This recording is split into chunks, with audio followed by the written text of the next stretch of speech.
Hello all, welcome back to Victory Exams Academy. இந்த வீடியோவில் நம்ம எதை பற்றி பார்க்க போகிறோம் அப்படின்னா, ஒரு குட்டி ஷெடியூல் பிளான் தான் பார்க்க போகிறோம். என்ன ஷெடியூல் பிளான் அப்படின்னு பார்த்தீங்கன்னா, ஒரு மோட்டிவேஷனோட ஒரு குட்டி ஷெடியூல். எப்படி படிக்கலாம், எப்படி ஸ்மார்ட்டாக படிக்கலாம், எப்படி படித்தா நம்மளால் எக்ஸாமில் கிளியர் பண்ண முடியும். ஸோ நான் வந்து இப்போ கோச்சிங் கிளாஸ் போகலை, வீட்டில் இருந்து தான் படிக்கிறேன். எனக்கு வந்து இந்த மெட்டீரியல்ஸு சோர்ஸஸ் எப்படி கலெக்ட் பண்ணணும்னு தெரியல. நான் வந்து ஒரு ஃப்ரெஷர், இது வரைக்கும் நான் படிக்க ஸ்டார்ட் பண்ணல, இனிமேல் தான் ஸ்டார்ட் பண்ண போகிறேன். கொஞ்சம் தான் படிச்சுக்க ஆரம்பிச்சிருக்கேன். இன்னும் எனக்கு வந்து கவர் பண்ணக்கூடிய போர்ஷன்ஸ் நிறையா இருக்குது. எப்படி வந்து இருக்கக்கூடிய இன்னும் ஒரு 6 to 7 months தான் இருக்குது எக்ஸாமுக்கு. ஸோ அதுக்குள்ளே எப்படி நான் வந்து டிஎன்பிசி குரூப் 4 நான் படிக்கிறது, அதுக்கான சிலபஸ் என்னால் கவர் பண்ண முடியுமா? ஸோ அந்த லிமிட்டட் டைமுக்குள்ளே நான் ஃபுல்லாக சிலபஸையும் கவர் பண்ணணும், அதே போல் எனக்கு ரிவிஷனுக்கும் ஹெல்ப் பண்ணணும். அப்போ அதுக்கு நான் என்ன பண்ணணும்? நான் என்னால் இப்படி இந்த லிமிட்டட் டைமுக்குள்ளே நான் படித்தா என்னால் இந்த ஃபர்ஸ்ட் அட்டெம்ப்டில் என்னால் எக்ஸாமை கிளியர் பண்ண முடியுமா? இப்படிங்கிற இந்த மாதிரியான ஒரு டவுட்ஸ் அண்ட் குவரிஸ்க்கு தான் இந்த வீடியோஸில் வந்து இப்போ நம்ம வந்து ஷெடியூல் பண்ணியிருக்கோம். ஸோ இந்த வீடியோ உங்களுக்கு எஸ்பெஷலி முக்கியமாக யாருக்காக அப்படின்னு நீங்கள் பார்த்தீங்க அப்படின்னா, ஹவுஸ் ஒய்ஃப், ஒர்க்கிங் பீப்புள், இவங்க எல்லாருக்காகவும் ஃப்ரெஷர்ஸ்க்காகவும் தான். சரிங்களா? ஸோ இப்போ வந்து ஹவுஸ் ஒய்ஃபாக இருக்கேன் நான். ஸோ எனக்கு நிறைய ஏகப்பட்ட வேலை இருக்குது, படிக்க உட்கார எனக்கு டைமே இல்லை, எப்படி வந்து டைம் அலாட் பண்ணுறதே தெரியலை, இல்லை நான் வந்து ஒர்க்கிங் பீப்புளாக இருக்கேன், என்னால் இது பண்ண முடியலை, படிக்கிறதுக்கு என்னால் உட்கார முடியல அப்படிங்கிறவங்களுக்கு இன்றைக்கி வந்து இந்த ஷெடியூல் வந்து நான் கொண்டு வந்திருக்கேன், எஸ்பெஷலி ஹவுஸ் ஒய்ஃப்க்கு. ஸோ ஹவுஸ் ஒய்ஃப் வந்து நான் 175 எடுக்கணும் அப்படின்னா நான் என்ன பண்ணணும்? ஏன்னா நிறைய பேர் கேட்குறாங்க, டவுட்ஸில் வந்து நிறைய கொரீஸ் வருது. என்னென்னா, நான் வீட்டில் ஹவுஸ் ஒய்ஃபாக இருக்கேன், என்னால் ஒர்க் பார்த்துட்டு என்னால் படிக்கிறதுக்கு என்னால் டைம் வந்து அதிகமாக ஸ்பெண்ட் பண்ண முடியல. ஸோ எந்த டைம் படிக்கிறது, எப்போ உட்கார்றது அப்படிங்கிறது என்னால் வேலையினால் என்னால் வந்து இது பண்ண முடியல அப்படின்னு சொல்லியிருந்தீங்க. ஸோ அதையும் நீங்கள் பார்க்கணும், வேலையும் பார்த்துட்டு தான் இருக்கணும், பார்க்காம இருக்க முடியாது இல்லையா? ஸோ குழந்தைங்க இருப்பாங்க, ஸோ நிறைய அந்த மாதிரி எல்லா ப்ராப்ளம்த்தையும் நம்ம ஃபேஸ் பண்ணி தான் ஆகணும். ஸோ எந்த தடையுமே வராமல் ஒரு விஷயம் ஈஸியாக கிடச்சிட்டா அது வந்து அதோட சக்ஸஸோட அந்த ஃப்ரூட்டோட டேஸ்ட் நம்மளுக்கு தெரியாது இல்லையா? ஸோ அந்த ஃபுல்லாக அந்த சக்ஸஸோட டேஸ்ட் நம்ம வெற்றி பெற்று அந்த இடத்துல நிற்கும் போது நம்ம சக்ஸஸோட டேஸ்ட் தெரியும்னா, நான் இவ்வளோ கஷ்டப்பட்டு இவ்வளோ தடைகளை தாண்டி இத்தனை அதாவது இத்தனை இதையும் ஃபேஸ் பண்ணி நான் வந்து இந்த இடத்துல நின்றுருக்கேன் அப்படின்னு பார்க்கும்போது தான் அதோடது ரொம்ப ஹாப்பியாக இருக்கும். ஸோ ஈவன் அவ்வளோ ஒர்க் ப்ரெஷர் இருந்தாலும் நம்ம வந்து அதெல்லாம் ஒரு சைடு வச்சுட்டு நம்மளோட கோல் என்ன அப்படிங்கிறத நோக்கி நம்ம ஓடிட்டே இருக்கணும். ஸோ என்றைக்குமே அந்த கடிகாரத்தில் இருக்கக்கூடிய முள் மாதிரி நம்மளோட ஓட்டமும் ஓடிட்டே இருக்கணும், என்றைக்குமே அது நின்றக்கூடாது அப்படிங்கிற அந்த ஒரு விஷயத்தை நீங்கள் ஞாபகம் வச்சுட்டு இப்போ நம்மளோட இந்த இதை பார்ப்போம். ஸோ ஹவுஸ் ஒய்ஃப் எப்படி வந்து 175+ எடுக்கிறது, ஸோ எந்த ஏரியாவில் ஃபஸ்ட் நீங்கள் வீக் ஆகுறீங்க, ஸோ அதுக்கான ஷெடியூல், இப்போ எந்த டைமுக்கு உட்காரலாம், எப்படி வந்து நம்ம வேலை பார்க்கலாம் அப்படிங்கிறதுக்கான ஒரு அப்ராக்சிமேஷன் ஆஃப் ஷெடியூல் வந்து இங்கே நாங்கள் வந்து அலாட் பண்ணியிருக்கோம் நம்ம எக்ஸாம்ஸ், நம்மளோட விக்ட்ரி எக்ஸாம்ஸ் அகாடமியில். இதுக்கு உங்கள் வேலைக்கு ஏற்ற மாதிரி நீங்கள் கொஞ்சம் ஒரு மணி நேரத்தை கூட்டவோ இல்லை குறைக்கவோ, இல்லை அதை வந்து அந்த நாளில் இன்னொரு 1 மணி நேரத்தோட ஈக்குவல் பண்ணிக்கவோ நீங்கள் வந்து செய்யலாம். சரி, இப்போ வந்து ஃபர்ஸ்ட்டு நான் வந்து இப்போ வந்து 175+ எடுக்கணும். ஏன்னா வந்து இப்போ ஃபுல் டேவே ஆஸ்பிரன்ஸ் வந்து உட்காந்து படிக்கிறாங்க, அவங்களோட ஒரே ஜாப் வந்து படிக்கிறது மட்டும்தான். ஸோ அப்படி இருக்கவங்களால எடுக்க முடியும், எங்களால் எடுக்க முடியுமா? நிச்சயமாக எடுக்க முடியும், 100% எடுக்க முடியும். அதுக்கு நீங்கள் போடக்கூடிய உழைப்பு, அந்த உழைப்பு தான் காரணம். அவங்களும் அதே உழைப்பு தான் போடுறாங்க, நீங்களும் அதே உழைப்பு தான் போடுறீங்க. அந்த உழைப்பு தான் உங்களை வந்து அவங்களேருந்து, அதாவது 175+, 180+ எடுக்கிறவங்களையும் உங்களையும் வேறுபடுத்துது. அப்போ நீங்கள் ஸ்பெண்ட் பண்ணக்கூடிய டைம், நீங்கள் போடக்கூடிய எஃபர்ட் அவங்கள விட 1 மணி நேரம் கூடுதலாக இருந்தால் உங்களுக்கு ஒரு மார்க் ஜாஸ்தியாக வரும். எவ்வளோ தான் மேட்ரு. ஸோ அப்போ நம்ம என்ன பண்ணணும், அதிகபட்சமாக நம்ம வந்து எவ்வளோ நேரம் செலவிடுறோம் படிக்க, எவ்வளோ கண்டென்ட்டை வந்து படிக்கிறோம், எவ்வளோ விஷயங்களை வந்து அவங்கள விட நம்ம தெரிஞ்சுக்கிறோம், எவ்வளோ பாயிண்ட்ஸ் நமக்கு அதிகமாக தெரிய வருது. இப்போ அவன் 2 பாயிண்ட் அவனுக்கு அதிகமாக தெரியுது அப்படின்னா அதை விட எக்ஸ்ட்ராவாக நம்மளுக்கு ஒரு 4 பாயிண்ட் தெரிஞ்சிருக்கான் அந்த கண்டென்ட்டில். ஓகே, அடுத்து அவனுக்கு மறக்காமல் இருக்கா, நம்ம எத்தனை வாட்டி ரிவைஸ் பண்ணியிருக்கோம் அதையும் பார்க்கணும். எவ்வளோ நேரம் நம்ம உட்காந்து படிக்கிறோம், எவ்வளோ நேரம் நம்ம புத்தகங்களோட நம்ம நேரங்களை செலவிடுறோம். இது எல்லாமே தான் நம்மளோட வின்னிங் சான்ஸை வந்து கூட்டக்கூடிய ஒரு சில கேட்டகரிஸ். ஸோ அது எல்லாத்தையுமே, அந்த ஸ்ட்ராட்டஜி எல்லாத்தையுமே நம்ம வந்து ஃபாலோ பண்ண போகிறோம். சரி, இப்போது ஃபர்ஸ்ட் எடுத்ததுமே இப்போ நீங்கள் உட்காடுறீங்க அப்படின்னா உங்களோட டார்கெட்டை நீங்கள் ஃபிக்ஸ் பண்ணுங்கள். தமிழில் வந்து நான் எவ்வளோ எடுக்கணும், மேக்ஸில் நான் எவ்வளோ எடுக்கணும், ஜிஎஸ்ல நான் எவ்வளோ எடுக்கணும். இதுக்கு முன்னாடி நீங்கள் அட்டெம்ப்ட் எழுதியிருந்தீங்க அப்படின்னா அதில் நீங்கள் பண்ண தவறு என்ன, அதை இந்த வாட்டி நீங்கள் திருத்திக்கணும். திருப்பி அதே தவறு நீங்கள் செய்யக்கூடாது. ஒரு வாட்டி நான் வாசிச்சிட்டேன் ஆனால் எனக்கு மார்க் வரல, அப்போ நீங்கள் என்ன பண்ணணும், அதுக்கான வழிகளை நீங்கள் தேடுங்க. அப்போது தமிழில் வந்து நீங்கள் ஃபஸ்ட்டு எவ்வளோ எடுக்கணும், நான் 99 எடுக்கணுமா, இல்லை மேக்ஸில் வந்து எனக்கு 23 வரணும், இல்லை 23+ வரணும், இல்லை வந்து 20+ வரணும், ஜிஎஸ்ல வந்து எனக்கு ஒரு 50-55 வரணும். ஸோ இவ்வளோ எடுத்தால் என்னால் உள்ளே போக முடியும், என்னோட கம்யூனிட்டிக்கு இவ்வளோ எடுத்தால் என்னால் உள்ளே போக முடியும், இல்லை நான் வந்து டைப் ரைட்டிங் இதெல்லாம் வந்து நான் வச்சுருக்கேன், ஸோ அப்போ வந்து எனக்கு கம்யூனல் ரேங்க் இவ்வளோ வரணும் அப்படின்னா என்னோட மார்க் வந்து இவ்வளோ இருக்கணும், இவ்வளோ எடுத்தால் நான் நிச்சயமாக இந்த எக்ஸாமுக்கு நான் உள்ளே போயிட முடியும் அப்படிங்கிற அந்த டார்கெட் கோலை ஃபஸ்ட்டு நீங்கள் ஃபிக்ஸ் பண்ணுங்கள். அதை வந்து நீங்கள் டெய்லியும் காலையில் எந்திரிச்சதுமே எடுத்து அந்த ஒரு வாட்டி பாருங்கள், இவ்வளோ மார்க் எடுக்கணும், ஐயோ இவ்வளோ எடுக்கணும், அதுக்கு நான் இன்றைக்கி எவ்வளோ ஒர்க் பண்ணணும், எவ்வளோ படிக்கணும் அப்படிங்கிறத நீங்கள் ஃபஸ்ட்டு யோசிக்கணும். அதை பார்த்தீங்கனாலே அவங்களுக்கு ஒரு ஊக்கம் வரும், ஒரு மோட்டிவேஷன் வந்து டெய்லியுமே வரும். அப்போ வந்து சரி கொஞ்சம் நேரம் படுத்துப்போம், இந்த கண்டென்ட் வந்து இன்றைக்கி பிளான் பண்ணியிருக்கோம், இன்றைக்கி படிக்க முடியல, ரொம்ப டயர்டாக இருக்குது, நாளைக்கு பார்ப்போம் அப்படிங்கிற சூழலில் உங்களுக்கு எப்போல்லாம் சிந்தனை வருதோ அப்போல்லாம் நீங்கள் அதை எடுத்து பார்க்கலாம். ஸோ அந்த மார்க்கை வந்து நீங்கள் பாருங்கள். அடுத்தது இந்த மாதிரி உங்களை டீவியேட் பண்ணுற காரணிகள்லாம் வரும் இல்லையா, சரி இந்த சோம்பலாக இருக்கட்டும், இல்லை வந்து ஏதோ ஒரு காரணிகள், ஒரு ஃபோன் பார்த்துட்டே அப்படியே நம்ம 1 மணி நேரம் பார்க்குறோம், ஸோ அது ஒன்றா இருக்கலாம், இல்லை நம்ம வந்து டைம் வந்து ஏதாவது ஒரு வகையில் வந்து வேஸ்ட் பண்ணுறோம் அப்படின்னு அந்த மாதிரியான டைமில் நீங்கள் எவ்வளோ கஷ்டப்படுறீங்க, இந்த ஒரு வேலை இல்லாததுனால உங்களுக்கு உங்கள் வாழ்க்கையில் நீங்கள் பட்ட துன்பங்கள் என்ன அப்படிங்கிறத ஒரே ஒரு நொடி நீங்கள் சிந்தித்து பார்த்தீங்கன்னா நீங்கள் கடந்து வந்த பாதை மற்றும் நீங்கள் எவ்வளோ அவமானப்பட்டிருக்கீங்க, அதாவது வழிகள், ஒரு சில வழிகள் வந்து உங்களுக்கு இருக்குது. இப்போ இந்த வேலை வேணும்னு சொல்லி இவ்வளோ கஷ்டப்பட்டு படிக்கிறதுக்கு ஏதாவது ஒரு காரணம் இருக்கும் இல்லையா, ஸோ அந்த காரணத்தை யோசிச்சு பாருங்கள். இதே வந்து ஆஸ்பிரன்ஸாக இருந்தீங்க அப்படின்னா நீங்கள் எத்தனை அட்டெம்ப்ட் எழுதி நம்மளால் கிளியர் பண்ண முடியல அப்படிங்கும்போது எவ்வளோ ஒரு ஒரு சக்ஸஸ் வரல அப்படிங்கும்போது ஒரு அந்த வழி இருக்கும் இல்லையா, அந்த வழியை நீங்கள் சிந்திச்சு பாருங்கள். ஸோ அதெல்லாம் நீங்கள் பார்த்தீங்கனாலே உங்களுக்கு ஒரு ஒரு மோட்டிவேஷனாக இருக்கும். நீங்கள் எப்போல்லாம் எவ்வளோ நேரம் உட்காந்து படிக்கிறீங்களோ அவ்வளோ நேரம் உங்களுக்கு பயனுள்ளதாக இருக்கும். ஸோ ஃபர்ஸ்ட் நீங்கள் பண்ண வேண்டியது எல்லாருமே உங்களோட டார்கெட்டை ஃபிக்ஸ் பண்ணுங்கள், அதை டெய்லியும் எடுத்து பாருங்கள். எக்ஸாமுக்கு முன்னாடி வரைக்கும் ஒரு நாள் கூட விடாமல் அந்த டார்கெட்டை எடுத்து நீங்கள் பார்க்கணும். அந்த 175 180 அப்படிங்கிற டார்கெட் நீங்கள் வச்சுருந்தீங்கன்னா அதை டெய்லியும் நீங்கள் எடுத்து பாருங்கள். ப்ளஸ் உங்களோட அந்த என்ன காரணத்துக்காக நீங்கள் அதை படிக்கிறீங்க, எல்லா ஒரு விஷயத்துக்கும் ஒரு காரணம் இருக்கும். ஸோ அந்த காரணத்துக்காக நான் அந்த வேலையை செய்கிறேன், ஸோ என்னோடய நிலை உயரணும், என்னோடய தரம் உயரணும், என்னோடய தகுதி உயரணும், என்னோடய குடும்பத்துக்காக நான் அதை பண்ணுறேன். ஸோ அப்போ கஷ்டப்படணும், எதுவுமே ஈஸியாக கிடைக்காது. ஸோ அதை கஷ்டப்படணும். ஸோ ஃபர்ஸ்ட் அதை பார்க்கணும். சரி, இப்போது நான் வந்து ஒரு ஹவுஸ் ஒய்ஃபாக இருக்கேன் அப்படின்னு நீங்கள் ஏற்கனவே சொல்லிட்டோம் அப்படின்னா இப்போ இந்த ஹவுஸ் ஒய்ஃப்க்கு ஸ்டடி பிளான் என்ன? நான் வந்து ஒர்க்கிங் பீப்புளாக இருக்கேன், நான் ஹவுஸ் ஒய்ஃபாக இருக்கேன். ஸோ இந்த 2 கேட்டகரிஸில் இருக்கக்கூடிய பீப்புள்ஸுக்கு என்ன பண்ணலாம், எவ்வளோ நேரம் படித்தா போதுமானது அப்படின்னு பார்த்தோம் அப்படின்னா, இப்போ ஒர்க்கிங் பீப்புளாக இருந்தால் தாராளமாக ஒரு 8 மணி நேரம் வந்து நம்ம படிக்கலாம். ஒரு நாளைக்கு 8 மணி நேரம் நம்மளால் படிக்க முடியும். எப்படி அப்படின்னு கேட்டிங்கன்னா, இப்போ நீங்கள் காலையிலேருந்து இப்போ நீங்கள் வேலைக்கு ஒரு 7 மணிக்கு நீங்கள் 8 மணிக்கு நீங்கள் கிளம்பணும், பஸ் ஏறணும் அப்படின்னா அப்போ ஒரு 7 மணிலேருந்து 8 மணி வரைக்கும் நீங்கள் உங்களோட கிளம்புறதுக்கு அந்த டைம் எடுத்துக்கலாம். அப்போ நீங்கள் 6 மணி வரைக்கும் படிக்கலாம். ஸோ ஒரு 3 மணிக்கு எந்திரிக்கலாம், இல்லை ஒரு 4 மணிக்கு எந்திரிக்கலாம். ஸோ அந்த இடத்துல நம்மளுக்கு ஒரு 3-4 மணி நேரம் கிடைக்கும். அது ஒன்று முடிஞ்சா. அடுத்தது உங்களுக்கு ஒர்க் பீரியட் ஆஃப் டைமில் வந்து உங்களுக்கு படிக்க டைம் இருக்காது. ஒருவேளை அப்படி உங்களுக்கு அந்த ஒர்க்கிங் பீரியடில் வந்து நீங்கள் வந்து படிக்கணும் அப்படிங்கிற உங்களுக்கு என்ன இருந்துச்சுன்னா அதை நீங்கள் என்ன பண்ணிக்கலாம் அப்படின்னு பார்த்தீங்கன்னா, நீங்கள் வந்து இந்த வீடியோஸ் பார்க்குறதோ, அதாவது இந்த ரிலேட்டடாக எக்ஸாம் ரிலேட்டடான கொஷின் சீரிஸ் இப்போ நிறைய ஃப்ரீ டெஸ்ட் பேட்ச்க்கான ரிவிஷன்ஸ்லாம் நம்மளோட சேனல்லே போட்டுட்ருக்கோம், இல்லை ஜிஎஸோட கிளாஸஸ் வீடியோஸ்லாம் போட்டுட்ருக்கோம். ஸோ அந்த வீடியோஸ் கேட்குறதுனால அதில் இருந்து நம்மளுக்கு கொஞ்சம் நாலேஜ் வரும். ஸோ இந்த மாதிரியானதை ஒர்க்கிங் ஹவர்ஸில் பார்த்துக்கலாம். அடுத்து திருப்பி நீங்கள் வீட்டுக்கு வரீங்களா, வந்துட்டு ரெஃப்ரெஷ் ஆகிறதுக்கு ஒரு மணி நேரம் எடுத்துக்கோங்க, திருப்பி உட்காருங்க, அங்கேருந்து ஒரு 4 hours வந்து எடுத்துக்கோங்க. ஸோ இந்த மாதிரி காலையில் ஒரு 4 மணி நேரம், நைட்டு ஒரு 8 மணி நேரம் அப்படின்னாலும் கிட்டத்தட்ட ஒரு 8 மணி நேரம் உங்களுக்கு வந்து வந்துடும். ஸோ ஒரு சிலர் நைட்டு வந்து 11:30 or 12 வரைக்கும் கூட படிக்கிறவங்க இருக்காங்க. ஸோ அந்த மாதிரி நீங்கள் உங்கள் டைம் ஷெடியூலில் பேஸ் பண்ணி ஃபிக்ஸ் பண்ணி வச்சுக்கோங்க. ஸோ இன்னும் ஒரு 6 to 7 months தானே, எக்ஸாம் வரைக்கும் தான் நம்ம இவ்வளோ கஷ்டப்பட போகிறோம். எக்ஸாம் முடிஞ்சதுக்கப்புறம் நம்மளுக்கு இந்த கஷ்டம் கிடையாது. ஸோ அந்த ஒரு குறிப்பிட்ட அந்த டியூரேஷனை நம்ம வந்து எந்த அளவுக்கு யூட்டிலைஸ் பண்ணிக்கிறோம் அப்படிங்கிறது தான் ரொம்ப முக்கியமான விஷயம். ஸோ அப்போது ஹவுஸ் ஒய்ஃப் என்ன பண்ணலாம் அப்படின்னு பார்த்தோன்னா, நம்ம ஒரு கிட்டத்தட்ட ஒரு 10 மணி நேரம் 10-9 மணி நேரம் ஒரு 9 to 11 hours வந்து நம்மளால் டைமை வந்து சேவ் பண்ண முடியும், நம்ம டைமை வந்து படிக்க முடியும். ஸோ அப்போ அதுக்கு நம்ம என்ன பண்ணலாம், ஸோ அதுக்கான ஷெடியூல் நான் எப்படி படிக்கலாம். இதே ஃபுல் டைம் ஆஸ்பிரண்ட்டாக இருந்தால் கண்டிப்பாக 14 hours மேலே நம்ம படிக்கலாம், நிச்சயமாக படிக்கலாம். அவங்களுக்கு தாராளமாக ரொம்ப டைம் இருக்குது. ஸோ நம்ம படிக்கிறது மட்டுமே 14 hours வந்து படிக்கலாம்.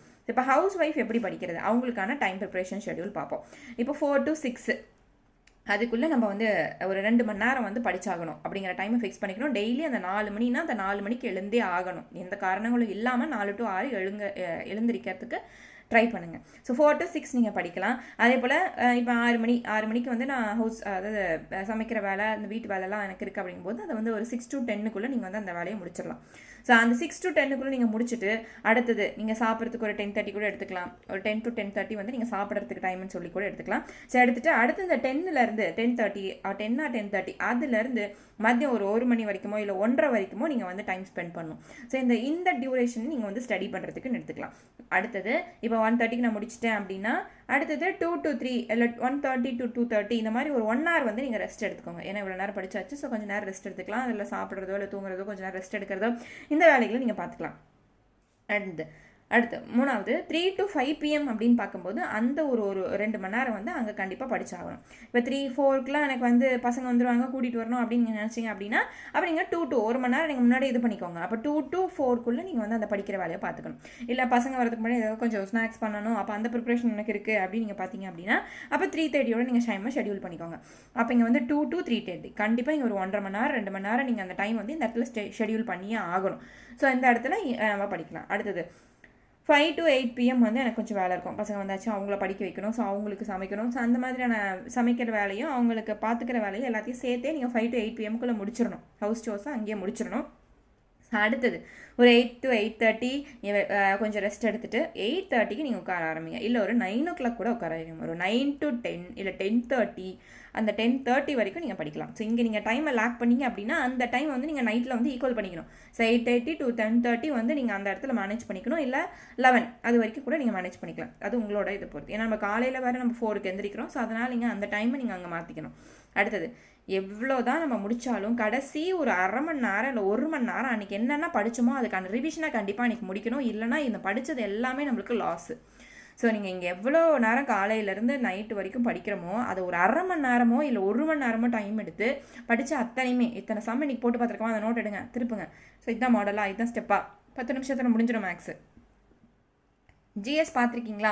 இப்போ இதை ஒரு டெஸ்ட் பேட்ச் அட்டன் பண்ணியிருக்கீங்களா? அதில் கொஷின்ஸ் இருக்கும் இல்லையா? அந்த கொஷின்ஸ் நீங்கள் டெஸ்ட் அட்டன் பண்ணியிருக்க திருப்பி பாருங்கள். அப்படி இல்லையா நீங்கள் வந்து ஹிண்ட்ஸ் எடுத்திருக்கீங்களா? அந்த ஹிண்ட்ஸை திருப்பி பாருங்கள். அப்படி இல்லையா புக்கில் மார்க் பண்ணி வச்சிருக்கீங்களா? அந்த மார்க்டு பாயிண்ட்ஸை மட்டும் அந்த வேர்ட்ஸை மட்டும் திருப்பி பாருங்கள். அதுக்கு ஒரு 15 minutes 20 minutes இருக்குதா? ஓகே. தமிழ் காலையில் 2 இயல் படிச்சிருக்கீங்களா? அந்த 2 இயலில் நீங்கள் வந்து ஹிண்ட்ஸ் எடுத்திருப்பீங்க, இல்லை முக்கியமான குறிப்புகள் ஏதாவது எழுதி வச்சிருப்பீங்க. ஸோ இதுதான் முக்கியமான கொஷின் பார்த்துருப்பீங்க, அதை மட்டும் திருப்பி பாருங்கள். ஸோ அப்படி பார்த்துட்டு அன்றைக்கி நாளோட கண்டென்ட்டை முடிச்சுட்டு நீங்கள் தூங்கணும். ஸோ இதுதான் வந்து உங்களுக்கு ஒரு பிளான். அந்த ரிவிஷனுங்கிறது ரொம்ப முக்கியம். சரி, இப்போ ஜிஎஸ்ல வந்து நான் என்ன ஸ்டார்ட் பண்ணவே இல்லை. நான் வந்து ஒரு ஹவுஸ் ஒய்ஃப். நான் வந்து தமிழ் மேக்ஸ் வந்து என்னால் முடியும். ஜிஎஸ் வந்து நான் பார்க்கல. நான் வந்து ஒரு ஆப்ஷன்லாம் போட்டுக்கிறேனே, ஏதோ ஒன்று நான் சும்மா ஒரு இம்பார்ட்டன்ட் டாபிக்ஸ் ஒரு 2 டாபிக் மட்டும் பார்த்துட்டு நான் போய் ஆப்ஷன்லாம் போட்டுக்கிறேனே அப்படின்னா கண்டிப்பாக அந்த மாதிரி தவற பண்ணவே கூடாது. ஜிஎஸ்ஸுக்கும் நம்ம இம்பார்ட்டன்ஸ் கொடுத்து அதையுமே படிக்கணும். ஏன்னா 175 அப்படிங்கிறது நம்மளுக்கு ஏதோ ஒரு ஆப்ஷனை பிக் பண்ணுறனால நம்மளுக்கு வந்து வராது. ஸோ அப்போ அதுக்கு எல்லா டாப்பிக்கோட நாலேஜுமே நம்மளுக்கு கண்டிப்பாக இருக்கணும். ஸோ அப்போ அந்த டாப்பிக்கை நீங்கள் தமிழ் இப்போ ஒரு 2 வாட்டி படிக்கிறீங்க அப்படின்னா ஜிஎஸ் ஒரு வாட்டியாவது படிக்கணும். இல்லை நீங்கள் தமிழில் 4 வாட்டி படிக்கிறீங்கன்னா ஜிஎஸ்க்கு வந்து ஒரு 3 வாட்டியாவது படிக்கணும். ஸோ தமிழை விட நீங்கள் ஜிஎஸ்ஸை வந்து படிக்கணும். டாப்பிக்கை படிக்காமல் விடக்கூடாது. ஆனால் தமிழில் நம்மளுக்கு 100 மார்க் இருக்குது இல்லையா? ஜிஎஸ்ல வந்து நம்மளுக்கு 55 to 60 எடுத்தாலே போதும். 75 மார்க் இருக்குது. ஸோ அதில் நம்மளுக்கு ஆவரேஜாக நம்ம வந்து 60 மார்க் எடுக்கணும் அப்படின்னா நம்ம அந்த ஜிஎஸ்க்கு நம்ம ஃபோக்கஸ் பண்ணி தான் ஆகணும். ஸோ எப்படி படிக்கிறது? ஏன்னா 6 months தானே இருக்குது. அப்போ ஒரு யூனிட் அப்படின்னு எடுத்துக்கிட்டா அதில் நம்மளுக்கு குறைஞ்சது ஒரு 10 டாப்பிக்காவது இருக்கும். அதிகபட்சமாக ஒரு 10 டாபிக் இருக்கும். இப்போ சிந்துவெளி, டெல்லி சுல்தான், அதே போல் முகலாயர்கள், அந்த மாதிரி ஒவ்வொரு டாபிக் வந்து கண்டென்ட் இருக்கும். இப்போ ஒவ்வொரு டாப்பிக்கும் நம்மளுக்கு ஸ்கூல் புக்ஸில் 6th-லேருந்து 12th வரைக்கும் கவர் ஆகும். ஸோ அப்போ அதில் இப்போ சிந்துவெளி நாகரிகம் எடுத்துக்கிட்டால் ஒரு 3 லெசன் வந்து வரும். 6th ஒரு லெசன், 7th ஒரு லெசன், அதே போல் 9th ஒரு லெசன், அந்த மாதிரி வந்து உங்களுக்கு வரும். ஸோ 3-4 லெசன் வரும். அப்போ அந்த 3 லெசனையும் நீங்கள் வந்து ஒரு 2 நாள் எடுத்துக்கோங்க. அப்போ ஒரு டாப்பிக்கு நீங்கள் ஒரு 2 நாள் எடுத்து பார்க்குறீங்க. சும்மா நீங்கள் ரீடு தான் பண்ண போகிறீங்க. அதில் ஏதாவது இம்பார்ட்டண்ட்டாக மார்க் பண்ண போகிறீங்க. அப்படி இல்லைனா இம்பார்ட்டண்ட்டாக நீங்கள் வந்து ஹிண்ட்ஸ் எடுக்க போகிறீங்க. நம்ம ஒரு 10 மணி நேரம் நான் படிக்கிற 2 நாள், இந்த 2 மணி நேரம் அந்த 2 நாளுக்கு போது 20 மணி நேரம் வந்துடும். 10 மணி நேரம் படித்தாலே அந்த 20 மணி நேரத்தில் நம்மளால் ஒரு 3 லெசன் இல்லை 4 லெசன் வந்து திருப்பி பார்க்க முடியாதா? ஸோ தமிழும் அதே போல் தான். தமிழில் வந்து இப்போ 2 இயல் படிக்கிறோம். இந்த 2 இயல்லாம் வந்து நம்ம ஒரு நாளைக்கு 2 இயல் அப்படின்னு வச்சுட்டு அந்த காலையில் டியூரேஷனாக தமிழ் படிக்க, இல்லை மதியம் வந்து நான் மேக்ஸ் பார்க்குறேன், ஈவினிங் வந்து நான் வந்து ஜிஎஸ் படிக்கிறேன். இந்த மாதிரி நீங்கள் ஷெடியூல் பண்ணிக்கணும். இல்லை மேக்ஸே எனக்கு போர் அடிக்குது, நான் வந்து 3 மணி நேரம் மதியம் படிக்கிறேன், மேக்ஸே 3 மணி நேரம் பார்க்க முடியாதுன்னா 1 மணி நேரம் மேக்ஸை பாருங்கள், அடுத்து ஜிஎஸை பாருங்கள். காலையில் தமிழ், அந்த மாதிரி ஷிஃப்டிங்காக இருக்கணும். காலையிலையும் தமிழ், மதியமும் தமிழ், ஈவினிங்கும் தமிழ், அந்த மாதிரி ஒரே மாதிரி சப்ஜெக்ட் போகாமல் நீங்கள் வந்து அதை பிரித்து பார்த்துக்கணும். ஸோ அப்போது 2 நாளில் நம்ம ஒரு டாபிக் பார்க்குறோம் ஜிஎஸ் அப்படின்னா அப்போது கிட்டத்தட்ட நம்மளுக்கு 20 நாள் ஆகும் ஒரு யூனிட்டை முடிக்க. ஸோ 25 நாளில் வச்சுக்கோங்க. ஸோ அப்போ நம்மளால் 100 நாளில் அந்த ஜிஎஸை முடிக்க முடியாதா? கண்டிப்பாக முடிக்கலாம். ஸோ ஒவ்வொரு டாப்பிக்கை பற்றினா குறைஞ்சபட்சம் ஒரு 80% நாலேஜாவது உங்களுக்கு ஜிஎஸ்ல வந்து இருந்திருக்கணும். ஸோ அதை படிச்சுட்டு தான் நம்ம போய் டெஸ்ட்டை அட்டன் பண்ணணும். சரி, அடுத்தது இப்போ நான் வந்து டார்கெட் ஃபிக்ஸ் பண்ணிட்டேன் இதுதான்ட்டு. அடுத்து புக்ஸ் வந்து நான் எப்படி கலெக்ட் பண்ணுறது, கலெக்ஷன் ஆஃப் புக்ஸ் என்ன அப்படின்னு பார்த்தா, நீங்கள் வேறு எங்கே போய் எந்த கைடு எதுவுமே வாங்க தேவையில்ல. நீங்கள் வந்து டிஎன் புக்ஸ் மட்டுமே வாங்கலாம். ஸோ அந்த புக்ஸ் வந்து உங்களுக்கு தமிழ்லையும் 6 to 12 வேணும், அதே போல் சோஷியல்லையும் உங்களுக்கு 6 to 12 வந்து வேணும். ஸோ எல்லா புக்ஸுமே உங்களால் வாங்க முடியல அப்படிங்கிறவங்க நீங்கள் ஓல்டு புக்ஸ் வாங்கிக்கிங்க, இல்லை ஒரு சில வந்து நியூ புக்ஸாகவே வாங்கிக்குவாங்க. அப்படி கிடைக்கல அப்படிங்கிறவங்க நீங்கள் வந்து பிடிஎஃப் டவுன்லோட் பண்ணிக்கோங்க. எல்லா புக்ஸுக்குமே நம்மளுக்கு பிடிஎஃப் வந்து அவைலபிளாக இருக்குது. நீங்கள் ஆன்லைனில் கூகுளில் சர்ச் பண்ணிங்கனாலே உங்களுக்கு வந்து பிடிஎஃப் வரும். ஸோ பிடிஎஃப் நீங்கள் டவுன்லோட் பண்ணிக்கலாம். ஸோ அதை நீங்கள் பிரிண்ட் அவுட் கூட எடுத்துக்கலாம். உங்களுக்கு எந்த காஸ்ட் வந்து ஈக்குவல் ஆகுது நீங்கள் பார்த்துக்கோங்க. ஸோ இப்போ உங்களுக்கு பிடிஎஃப் பிரிண்ட் போடும்போது காஸ்ட் அதிகமாக வருதுன்னா நீங்கள் 2 பேஜ் சேர்த்து ஒரே பேப்பரில் நீங்கள் வந்து போடலாம், ஒரே பேஜில் வந்து போடலாம். அதாவது இப்படி. ஸோ இது வந்து ஒரு பேஜ் நம்பர் 1, பேஜ் நம்பர் 2 ரெண்டையும் சேர்த்து இதிலேயே போடலாம். இல்லை வந்து நம்மளுக்கு ஆப்ஷன் வந்து 4 பேஜும் ஒரே இதில் வர மாதிரி கூட இருக்குது. ஸோ அந்த மாதிரி நீங்கள் வந்து பிரிண்ட் போட்டு நீங்கள் ஸ்பைரல் கூட வச்சுக்கலாம். சரி, அடுத்தது இப்போ இதை படித்தாச்சு. அடுத்தது நீங்கள் என்ன பண்ணணும், ப்ரீவியஸ் இயர் கொஸ்டினை கண்டிப்பாக பார்க்கணும். ப்ரீவியஸ் இயர் கொஸ்டினை நீங்கள் வந்து டெஸ்ட் அட்டன் பண்ணியோ இல்லை ஏதாவது வந்து உங்களுக்கு யூடியூப் சோர்சஸில் கிடைச்சாலோ ஸோ வித் ஆன்சரோட எக்ஸாமுக்கு போகிறதுக்கு முன்னாடி அத்தனை ப்ரீவியஸ் இயர் கொஸ்டின் மேக்ஸ்னா ஒர்க் அவுட் பண்ணியிருக்கணும். அதே போல் ஜிஎஸ் தமிழ் ரெண்டுக்குமே வந்து பார்த்துருக்கணும். அடுத்து ஏதோ ஒரு டெஸ்ட் பேட்சில் நீங்கள் வந்து ஜாயின் பண்ணுங்கள். ஜாயின் பண்ணி ஒரு டாபிக் படிச்சிட்டிங்கன்னா அந்த டாப்பிக்கான ஆன்சர் என்ன, அந்த கண்டென்ட் என்ன, எந்த மாதிரியான கொஸ்டின்ஸ் வந்து அதுலேருந்து எடுக்கிறாங்க அப்படிங்கிறத முதற்கொண்டு எல்லாமே நீங்கள் அந்த டெஸ்ட் பேட்சில் இருக்கிறத கலெக்ட் பண்ணிக்கணும். அடுத்தது முடிஞ்ச வரைக்கும் உங்களால் ஹேண்ட் ரிட்டன் நோட்ஸ் எடுக்க முடிஞ்சால் நீங்கள் எடுக்கலாம், ஹிண்ட்ஸ் எடுக்க முடிஞ்சால் எடுக்கலாம். அப்படி இல்லை எனக்கு வந்து டைம் குறைவாக தான் இருக்குது, என்னால் வந்து இனிமேல் ஹேண்ட் ரிட்டன் நோட்ஸில் எழுத முடியாது அப்படின்னா புக்ஸ்லேயே நீங்கள் படிக்க என்னென்ன ஹிண்ட்ஸ் இருக்கோ அந்த ஹிண்ட்ஸ் எல்லாத்தையுமே நீங்கள் எடுத்துக்கலாம். எதுக்காக இந்த ஹிண்ட்ஸ் எடுக்கிறோம், அந்த ஹேண்ட் ரிட்டன் நோட்ஸ் எடுக்கிறோம் அப்படின்னா ஃபார் ரிவிஷன் பர்பஸ்க்கு நம்ம எடுக்கிறோம். ஸோ ஏன்னா இப்போ எக்ஸாம் முன்னாடி ஒரு மாதம் நீங்கள் ரிவிஷனுக்கு வச்சிட்டிங்கன்னா ஸோ தமிழாக இருக்கட்டும் ஜிஎஸ்ஸாக இருக்கட்டும் நீங்கள் எல்லாமே ரிவைஸ் பண்ணணும். மேக்ஸ்லேருந்து நம்ம நோட் போடணும்னு சொல்லி பார்த்தாச்சு. ஸோ அந்த ரிவிஷன் பர்பஸ்க்கு உங்களுக்கு இது எல்லாத்துக்குமே ஹெல்ப் பண்ணும். ஸோ அதுக்காக சரி, இப்போ ஒரு ரூல் என்ன அப்படின்னா நம்ம ஹார்ட் ஒர்க்கும் பண்ணணும் ப்ளஸ் ஸ்மார்ட் ஒர்க்கும் பண்ணணும். இது ரெண்டுமே இருந்தால் தான் லீட்ஸ் டு சக்ஸஸ் அப்படின்னு பார்ப்போம். ஸோ அப்போ அந்த ஹார்ட் ஒர்க்கில் என்ன பண்ணணும் அப்படின்னு பார்த்தா ஃபுல்லாக நீங்கள் வந்து புக்ஸோட டைம் ஸ்பெண்ட் பண்ணணும். ஸோ நீங்கள் ஒர்க் பார்த்துட்டே படிக்கிறவங்களா இருந்தாலும் சரி, ஸோ நீங்கள் டைம் டியூரேஷன் நீங்கள் வேலை பார்க்குற டைமை கம்பேர் பண்ணும்போது உங்களோட படிக்கிற டைம் வந்து கொஞ்சம் அதிகமாக இருக்கணும். ஸோ இப்படி தான் நீங்கள் எக்ஸாம் வர வரைக்கும் உங்களோட ஸ்டடி டைமை வந்து நீங்கள் இன்க்ரீஸ் பண்ணிகிட்டே போகணும்.